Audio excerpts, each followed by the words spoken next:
चंदनपुर गांव की सुबह बाकी दुनिया से अलग थी। यहाँ लोगों की आंखें सूरज की रोशनी से बाद में और रामदीन के तबेले की हलचल से पहले खुलती थीं।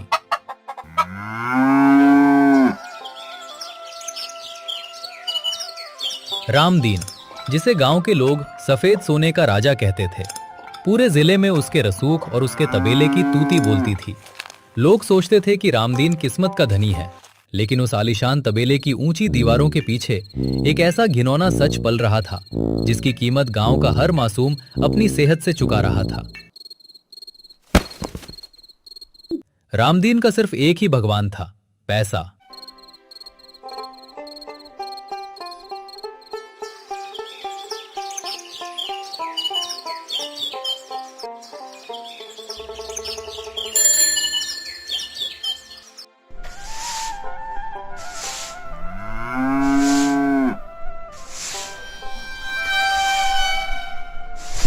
अरे ओ शामू, सूरज आसमान में चढ़ गया और तेरी ये सुस्त झाड़ू अब तक खत्म नहीं हुई। हाथ फुर्ती से चला। अगर शहर जाने वाली दूध की गाड़ी 1 मिनट भी लेट हुई तो डेयरी वाले पैसे काट लेंगे और नुकसान मुझे बर्दाश्त नहीं है। जी मालिक, बस आखिरी बाल्टी बची है। मालिक, वो एक बात कहनी थी आपसे। अपनी जो लाडो गाय है ना, वो पिछले 2 दिनों से बहुत सुस्त बैठी है। कल शाम को उसने चारे को मुंह तक नहीं लगाया और दूध भी आधा लीटर ही दिया। मुझे लगता है उसे किसी बड़े डॉक्टर को दिखाना पड़ेगा। डॉक्टर? डॉक्टर को बुलाने के पैसे क्या तेरा बाप देगा? चारा नहीं खाया तो भूख ही मरे। मुझे उसकी बीमारी से कोई मतलब नहीं, मुझे सिर्फ दूध से मतलब है।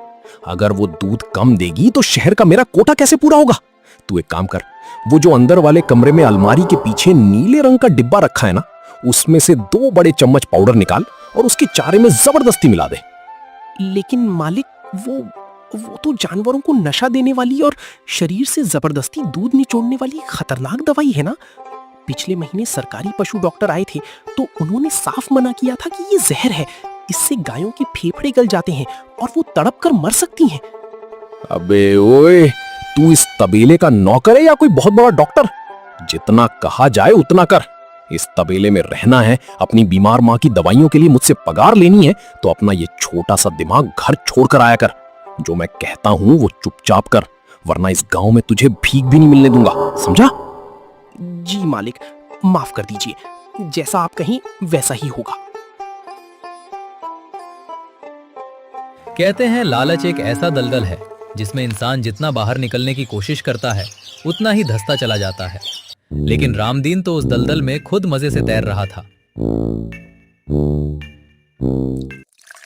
शुद्ध दूध में पानी मिलाना तो उसके लिए बच्चों का खेल था।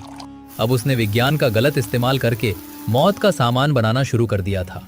सफेद यूरिया, डिटर्जेंट और सिंथेटिक ऑयल का ऐसा मिश्रण जो दिखने में असली दूध से भी ज्यादा गाढ़ा और सफेद लगे, लेकिन ये दूध नहीं, धीमी मौत थी।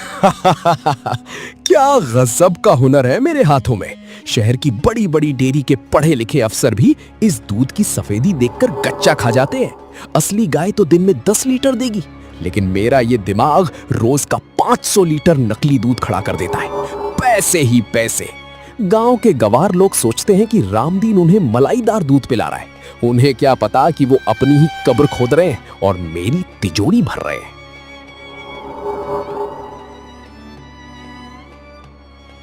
हे भगवान, ये मैं क्या देख रहा हूं? ये तो साक्षात पाप हो रहा है। इस जहरीले सफेद पानी को पीकर गांव के छोटे छोटे बच्चे और बेकसूर लोग तड़प रहे हैं। मुझे कुछ करना होगा, लेकिन अगर मैंने मुंह खोला तो रामदीन मालिक मुझे जिंदा जमीन में गाड़ देंगे।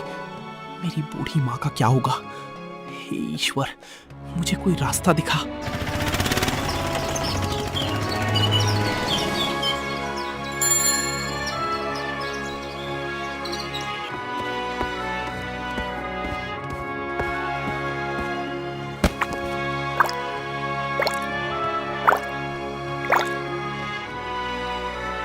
मुखिया जी, अब बहुत हो गया।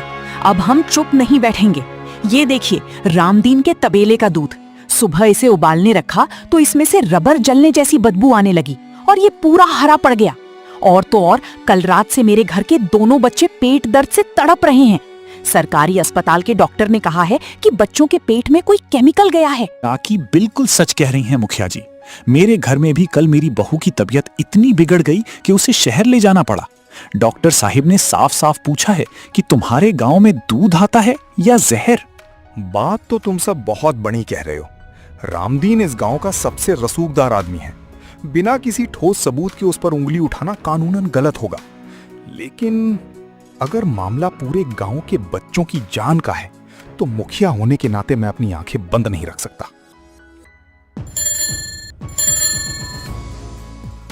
शामू, ओ शामू, जरा रुक तो बेटा, इधर आ। शामू बेटा, तुम बहुत भले लड़के हो। तुम्हारे दादा भी बड़े ईमानदार थे। मुझे एक बात सच सच पर, तबेले के अंदर क्या चल रहा है? रामदीन दूध में क्या मिलाता है? तुम तो दिन रात वहीं रहते हो, तुम्हारी नजरों से कुछ छुपा नहीं होगा। सच कहो बेटा, भगवान सब देख रहा है। वो मुखिया जी, मुझे कुछ नहीं पता। मैं तो बस गायों को नहलाता हूँ और गोबर उठाता हूँ। मालिक जो दूध की थैलियां मुझे देते हैं मैं गांव में बांट देता हूँ।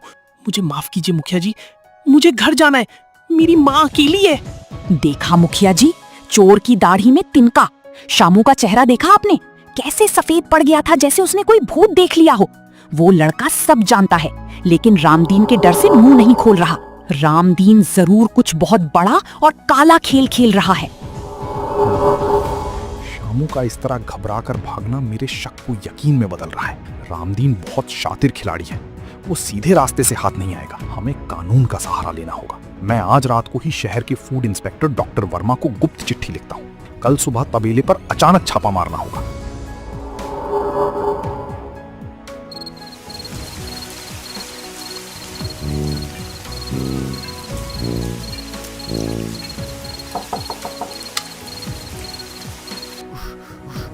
रामदीन भाई, गजब हो गया। बहुत बड़ी आफत आ रही है। आपकी लंका में आग लगाने की तैयारी हो चुकी है। अबे ओए, जबान संभाल के बोल। रामदीन की लंका को फूंकने वाला कोई पैदा नहीं हुआ इस जिले में। क्या बात है? साफ साफ बोल। रामदीन भाई, आज शाम को मुखिया जी और काकी ने चौराहे पर आपके खिलाफ पंचायत जोड़ी थी। पूरा गांव आपके दूध को जहर कह रहा है। और सबसे बड़ी खबर यह है कि मुखिया जी ने शहर के सबसे कड़क फूड इंस्पेक्टर डॉक्टर वर्मा को बुला लिया है। वो कल सुबह पूरी टीम और पुलिस फोर्स के साथ आपके तबेले को सील करने आ रहे हैं। क्या? फूड इंस्पेक्टर डॉक्टर वर्मा, वो ईमानदार अफसर, उस बूढ़े मुखिया की इतनी मजाल कि मेरे साम्राज्य पर हाथ डाले।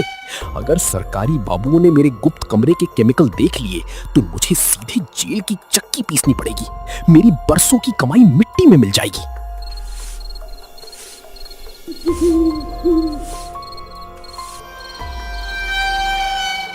नहीं, रामदीन इतनी आसानी से घुटने नहीं टेकेगा। इंस्पेक्टर आ रहा है तो आए, कानून सबूत मांगता है। मैं रात भर में पूरा तबेला साफ कर दूंगा। और इस खेल में कोई तो ऐसा होना चाहिए जो बलि का बकरा बने।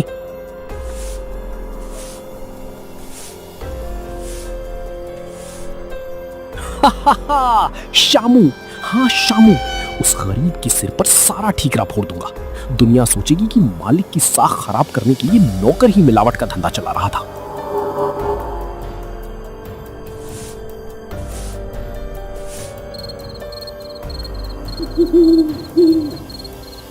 जब इंसान का विनाश करीब आता है तो उसकी बुद्धि सबसे पहले भ्रष्ट होती है।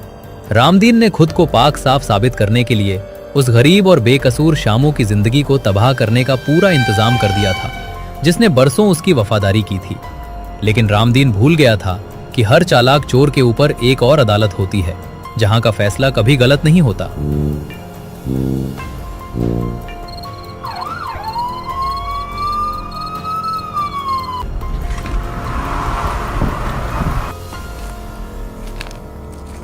अरे, डॉक्टर वर्मा साहब और साथ में पुलिस। मुखिया जी, सुबह सुबह इतनी बड़ी फौज लेकर मेरे गरीब खाने पर कैसे आना हुआ? कोई सेवा का मौका तो देते।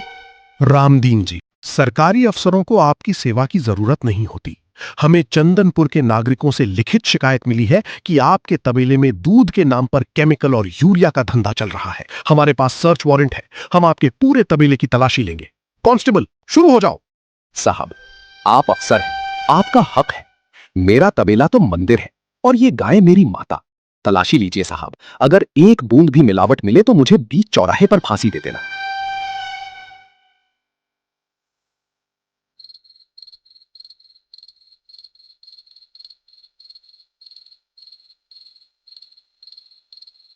सर, गोदाम और दूध की टंकियों में कुछ नहीं मिला। सारा दूध बिल्कुल साफ और सामान्य लग रहा है।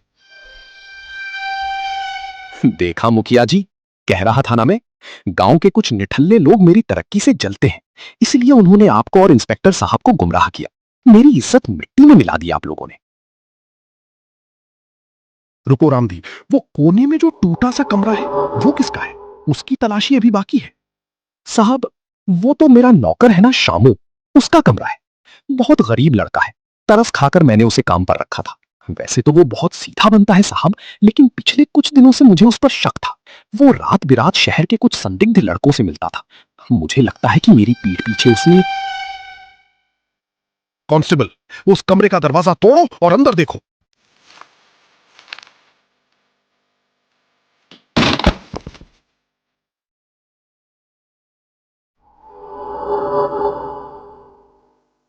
अरे ये क्या?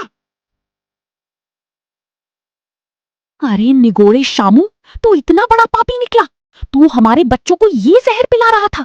शर्म नहीं आई तुझे? नमक हराम, धोखेबाज। मैंने तेरी मां के इलाज के लिए अपनी जेब से पैसे दिए और तुमने मेरे ही तबेले को बदनाम करने के लिए ये सब किया। साहब, इसे छोड़ना मत, इसने मेरी साख खराब की है। नहीं साहब, भगवान के लिए मुझ पर भरोसा कीजिए। मैं गरीब जरूर हूं लेकिन कातिल नहीं हूं। ये बोतलें, ये जहर मेरा नहीं है। मुझे नहीं पता ये यहां कैसे आया। मालिक झूठ बोल रहे हैं, ये सब मालिक की चाल है। रामदीन जी, आपकी कहानी बहुत अच्छी थी और आपका ये गुस्सा, वाह, किसी फिल्म के एक्टर जैसी एक्टिंग की है आपने। लेकिन अफसोस, आप कानून को बहुत कमजोर समझ बैठे। क्या मतलब साहिब? मुजरिम और उसका सामान तो आपके सामने है। आप इस शामू को जेल में डालिए ना। मुजरिम तो मेरे सामने ही खड़ा है रामदीन, लेकिन वो शामू नहीं, वो तुम हो। साहिब, आप ये क्या अनर्थ कह रहे हैं? सामान उसके कमरे से मिला और मुजरिम मैं? ये कैसा इंसाफ है? मुखिया जी, आप कुछ बोलते क्यों नहीं? रामदीन, अब अपना ये नाटक बंद कर। तू सोचता था कि तू बहुत बड़ा शातिर है।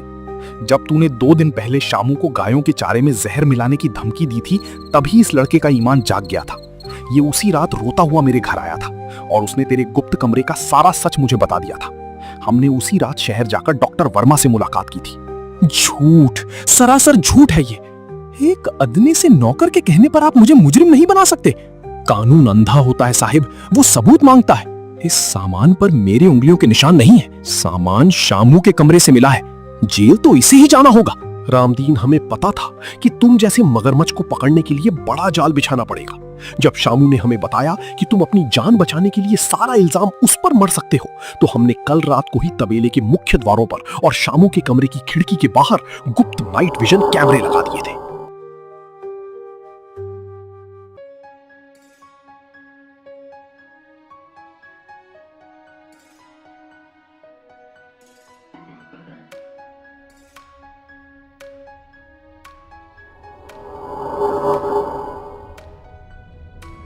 अरे थू है तेरी दौलत पर रामदीन।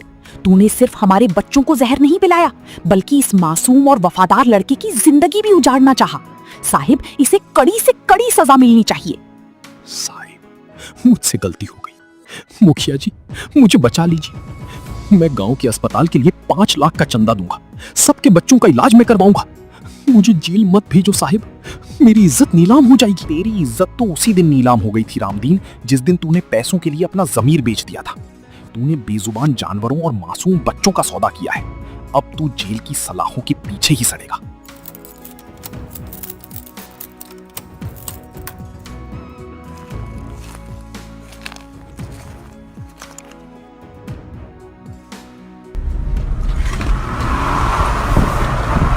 शामू, अगर आज देश का हर नागरिक तुम्हारी तरह निडर और ईमानदार बन जाए तो रामदीन जैसे अपराधी कभी पनप नहीं पाएंगे। तुमने बहुत बड़ा काम किया है। हाँ बेटा शामू, रामदीन का ये तबेला और उसकी संपत्ति तो अब सरकार जब्त करेगी, लेकिन मैं पूरी पंचायत की तरफ से अदालत में अर्जी लगाऊंगा कि इस तबेले को चलाने और इन गायों की सेवा करने का हक सिर्फ और सिर्फ तुम्हें मिलना चाहिए, क्योंकि तुम्हारी जैसी साफ नीयत ही इस तबेले को फिर से पवित्र कर सकती है। मुखिया जी, काकी, आप सबका ये एहसान मैं जिंदगी भर नहीं भूलूंगा। मैं आज इस पूरे गांव के सामने कसम खाता हूं कि इस तबेले से अब सिर्फ और सिर्फ शुद्ध अमृत जैसा दूध ही बाहर जाएगा। बेईमानी के रास्ते पर चलकर भले ही इंसान सोने के महल बना ले, लेकिन जो चैन और इज्जत ईमानदारी की सूखी रोटी में है, वो कहीं नहीं है। चंदनपुर गांव की सुबह आज भी वैसी ही होती है, लेकिन अब वहां किसी जहर का खौफ नहीं, बल्कि ईमानदारी की महक है।